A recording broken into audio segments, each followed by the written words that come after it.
Pemain transfer itu menyangkut uang, menyangkut duit.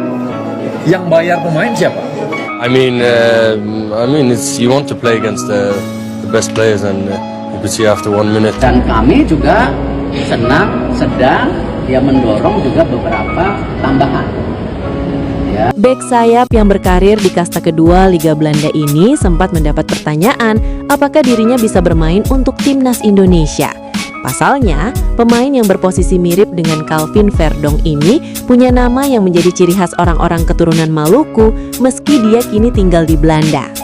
Gelombang naturalisasi timnas Indonesia kembali menyeruak ke publik menyusul kedatangan pelatih baru John Hartman jelang FIFA Series bulan Maret.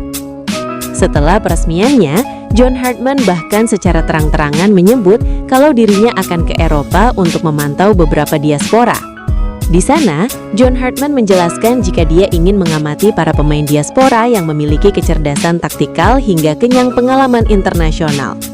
Anda butuh pemain yang sudah merasakan intensitas dan kecerdasan taktik sepak bola dunia dan sepak bola internasional. Jadi, saya akan terus merekrut pemain yang memiliki karir bagus, tegasnya. Oleh karenanya, belum lama ini John Hartman berangkat ke Eropa. Di sana, ia menemui sejumlah pemain timnas Indonesia seperti Dean James, Kevin Dix, dan Jay Itzes.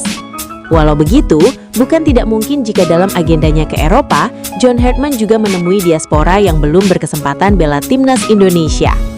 Apalagi, Direktur Teknik Alexander Zwiers juga telah menyiapkan database mengenai para pemain diaspora di Eropa yang bisa gabung ke skuad Merah Putih. Tak sedikit nama yang telah dikaitkan dengan timnas Indonesia. Beberapa dari mereka bahkan punya statistik yang luar biasa mentereng di Eropa. Dari semua itu, ada satu bek kasta kedua Liga Belanda yang tampaknya luput dari sorotan. Padahal namanya sangatlah mencerminkan keturunan Indonesia. Adalah Jairo Tehubijuluh, bek sayap milik klub Belanda MVV Maastricht. Sang pemain diketahui punya garis keturunan Indonesia dari kakek neneknya asal Pulau Saparua. Lahir tanggal 26 Mei 2005, Jairo Tehubijuluh berposisi sebagai sayap kiri, seperti halnya Calvin Verdong di timnas Indonesia. Namun kelebihannya, ia juga bisa main sebagai bek tengah. Sejak kecil, bek sayap berpostur 180 cm tersebut telah bergabung dengan Akademi MVV Maastricht.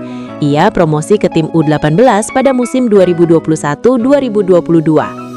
2 tahun berikutnya, Jairo Tehubijuluh tampil bagus tim U21 dan puncaknya terjadi pada Oktober 2024. Ketika itu, ia debut untuk tim senior MVV Maastricht. Dalam laga debutnya, Jairo Tehubijuluh langsung memberikan assist. Sejak saat itu, ia langsung menyegel tempat inti dengan bermain dalam 13 pertandingan.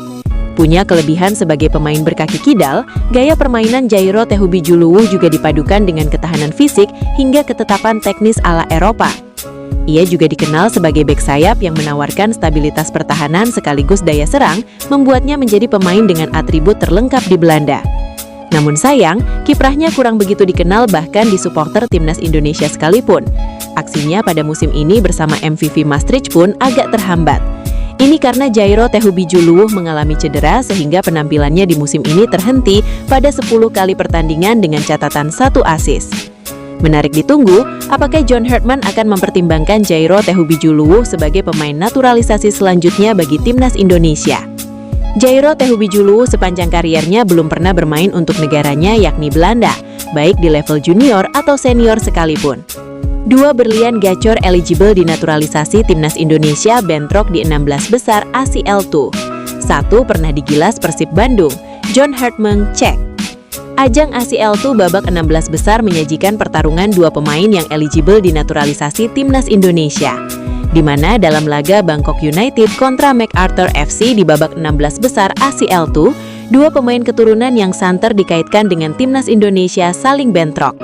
2 pemain keturunan yang eligible dinaturalisasi timnas Indonesia yang saling bentrok di laga Bangkok United dan MacArthur FC, yakni Ilyas Al-Hafd dan Luke Vickery. Dalam laga itu, Ilyas Al-Hafd bersama Bangkok United sukses bungkam Luke Vickery Chess di MacArthur FC dengan skor 2-0. Pemain yang santer masuk list bidikan naturalisasi timnas Indonesia era Sintayong berhasil catatkan namanya di papan skor pada menit ke-37. Sebelum akhirnya digantikan oleh Arthur di menit ke-65. Sementara Luke Vickery turun dari bangku pertandingan MacArthur FC. Luke Vickery masuk di menit ke-60 untuk menggantikan winger kiri MacArthur FC Grazan. Meski begitu, Ilyas Al-Haf dan Luke Vickery tampil mengesankan bersama Bangkok United dan MacArthur FC di ACL2. Ilyas Al-Haf catatkan 3 gol dari 6 pertandingan untuk Bangkok United. Tapi sayangnya, penampilan apik Bangkok United dan Ilyas Al-Haf sempat dipecundangi Persib Bandung di babak penyisihan grup di kandang sendiri. Sementara itu, Luke Vickery sukses bukukan 2 gol dan 2 assist dari 5 pertandingan. Performa apik keduanya tentu saja bisa jadi pertimbangan John Hartman untuk bisa dinaturalisasi timnas Indonesia. Keduanya bisa jadi opsi mentereng bagi John Hartman untuk timnas Indonesia yang akan berlaga di Piala AFF 2025-2026. 3 pelatih lokal telah resmi ditunjuk mendampingi John Hartman dalam tugasnya menangani timnas Indonesia. 2 nama terbaru pelatih lokal sudah diungkap oleh Ketua Badan Tim Nasional. Keduanya yakni Nova Arianto dan Sofi Imam Faizal. Sementara yang senior ini, ya Nova Arianto. Mungkin nanti Coach Sofi Imam Faizal juga akan kami libatkan. Kami lagi melihat beberapa sosok yang tepat, kata Sumarji Rabu 11 Februari. Sebelum itu, Kepala Analis Persejaja Zikri Lazuardi sudah lebih dulu menjadi pendamping Hartman. Zikri bahkan telah menemani Hartman saat hadir menyaksikan pertandingan Persib Bandung vs Malut United 6 Februari. Hal ini berarti sudah ada 4 pendamping Hartman di timnas Indonesia. Satu nama lain adalah tangan kanan Hartman yang sudah bekerja sama dalam waktu lama, yakni Cesar Meilan. Kolaborasi erat Meilan dan Hartman telah menghasilkan prestasi bersejarah, termasuk medali emas Olimpiade Tokyo 2021 bersama timnas putri Kanada, 2 medali perunggu Olimpiade, dan membawa timnas pria Kanada lolos ke Piala Dunia 2022 setelah penantian panjang selama dekade-dekade. Terkait nama-nama pelatih lokal lainnya yang sedang dijajaki PSSI, Sumarji enggan berterus terang. Jika nantinya sudah terang, Sumarji baru akan membocorkannya. Kemungkinan besar nama-nama yang akan menjadi asisten pelatih timnas Indonesia ini akan diumumkan sebelum FIFA Series 2026 pada akhir Maret nanti. Ini benar-benar di luar dugaan. 2 pemain naturalisasi baru timnas Indonesia siap tampil di FIFA Series. John Hartman datangkan pemain Eropa ke Indonesia. Siapakah dia? Tonton sampai habis ya. Anggota Komite Eksekutif atau Eksekutif Komite PSSI, Arya Sinulinga, menjawab soal kemungkinan perekrutan pemain naturalisasi baru dari Eropa buruan John Hartman.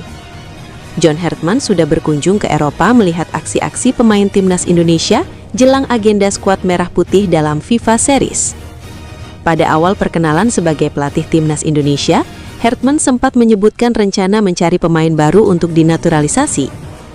Apakah Hartman sudah membawa pemain baru yang akan dinaturalisasi dari kunjungan ke Eropa pada awal 2026? Saya belum dapat kabar ya. Belum dapat kabar kalau ada pemain naturalisasi baru. Apalagi kan ini terlalu dekat ya dengan pertandingan timnas Indonesia. Bulan Maret, sekarang udah Februari. Terlalu dekatlah untuk melakukan naturalisasi lah, kata Arya. Pasti yang ada dulu, dia ingin tahu dulu pasti dia. Nah dari situ dia akan tahu komposisi yang terbaik yang bagaimana, gitu kan? Karena setiap pelatih itu pasti punya komposisi berbeda gitu. Disesuaikan dengan skema permainan dia. Ucapnya di Jakarta, Senin 9 Februari. Struktur tim kepelatihan timnas Indonesia di bawah komando John Hartman mulai tersusun. Sejumlah pelatih lokal mendapat kepercayaan untuk mendampingi arsitek asal Inggris tersebut dalam agenda terdekat. Ketua Badan Tim Nasional atau BTN, Sumarji memastikan bahwa Nova Arianto akan mengemban peran sebagai asisten sementara. Pelatih timnas U20 itu dipercaya menjadi tangan kanan Hartman dalam fase awal kepemimpinannya. Selain Nova, nama Sofi Imam Faizal juga masuk dalam jajaran staf pelatih. Selama ini Sofi dikenal sebagai sosok penting di kelompok usia muda dan telah bekerja bersama Nova di timnas U20 sejak akhir tahun lalu. Pengalaman Sofi tidak diragukan, ia pernah menangani aspek fisik timnas Indonesia di berbagai level, mulai dari U17, U20, U23, hingga tim senior. Dengan masuknya Nova dan Sofi, Hartman kini didukung 3 asisten lokal. Sebelumnya, timnas Indonesia juga merekrut Zikri Lazuardi yang dikenal sebagai Kepala Analisis Persija Jakarta. Untuk sementara, Nova, mungkin nanti Coach Sofi juga akan kami libatkan, ujarnya. Kami sedang melihat beberapa sosok yang tepat, ucap pria yang juga anggota Komite Eksekutif PSSI tersebut. Langkah ini bukan keputusan mendadak. Sejak awal negosiasi, PSSI melalui BTN telah menyepakati pentingnya keterlibatan pelatih lokal dalam struktur kepelatihan Hartman. John Hartman sendiri dijadwalkan menjalani debut bersama Timnas Indonesia pada ajang FIFA Series 2026 Maret mendatang. Turnamen tersebut juga akan diikuti Bulgaria, Kepulauan Solomon, dan Saint Kitts dan Nevis. Komitmen untuk mengakomodasi pelatih lokal menjadi bagian dari kesepakatan awal antara kedua belah pihak. Saya juga sudah sampaikan ke John agar supaya memperhatikan sesuai dengan komitmen saya bersama dia, harus ada asisten pelatih lokal yang turut serta di dalam Timnas Indonesia, imbuh Sumarji. Kehadiran Nova dan Sofi bukan sekedar pelengkap, mereka diharapkan menjadi jembatan antara visi Hartman dan karakter sepak bola Indonesia, sekaligus memastikan kesinambungan program pembinaan lintas kelompok usia. Di balik gemerlap gaji bintang-bintang Real Madrid, sebuah fakta mengejutkan muncul. Ibu Kylian Mbappe disebut-sebut memperoleh penghasilan lebih tinggi daripada 7 pemain tim utama Real Madrid musim lalu dalam perannya sebagai agen. Real Madrid dikenal mempekerjakan beberapa pemain dengan bayaran tertinggi di dunia. Menurut Kapologi, Kylian Mbappe menerima gaji sekitar 520.000 pound per pekan di Santiago Bernabeu, menjadikan pemain dengan penghasilan tertinggi klub. Posisi kedua ditempati Vinicius Junior yang digaji sekitar 415.000 pound per pekan. Di sisi lain, Real Madrid juga memiliki sejumlah pemain akademi yang masuk skuad utama dengan gaji jauh lebih kecil. Meski demikian, nominal tersebut masih sebanding dengan beberapa pemain papan atas di tim-tim La Liga yang lebih rendah. Kedatangan Mbappe ke Real Madrid pada musim panas 2024 menjadi satu di antara transfer paling bersejarah di generasinya. Sebagian besar klub elit Eropa sempat memburu tanda tangan penyerang Prancis itu secara free transfer dari Paris Saint-Germain. Real Madrid akhirnya berhasil memenangkan persaingan tersebut dengan membayarkan bonus tanda tangan senilai 130 juta pound yang dibayarkan selama durasi kontraknya, menurut laporan ESPN. Dalam dunia transfer tingkat tinggi, peran agen makin krusial dalam beberapa tahun terakhir, dan kompensasinya pun meningkat seiring itu. Mbappe diwakili oleh ibunya, Faiza Lamari, mantan pemain handball Prancis yang mendampingi karir Mbappe sejak ia berusia 15 tahun. Laporan dari media Portugal Abola menyebut Lamari menerima 4,5 juta euro neto per tahun sebagai imbalan atas jasanya, angka yang sudah termasuk dalam kontrak 5 tahun Mbappe. Bentuk kesepakatan Lamari sedikit berbeda dibanding agen lain. Dalam wawancara dengan Envoy Special 2024, Lamari mengungkap telah membuat perjanjian langsung dengan Mbappe, di mana ia menerima 30% dari seluruh penghasilan Mbappe. Akibat kesepakatan itu, Lamari disebut mengantongi lebih dari 7 pemain tim utama Real Madrid sekaligus: Raul Asensio, Franco Mastantuono, Gonzalo Garcia, Andriy Lunin, Fran Garcia, Arda Güler, dan Brahim Diaz. Kendati kesepakatan Lamari dibuat langsung dengan Mbappe, bukan klub, praktik menerima komisi besar oleh agen bukan hal yang langka.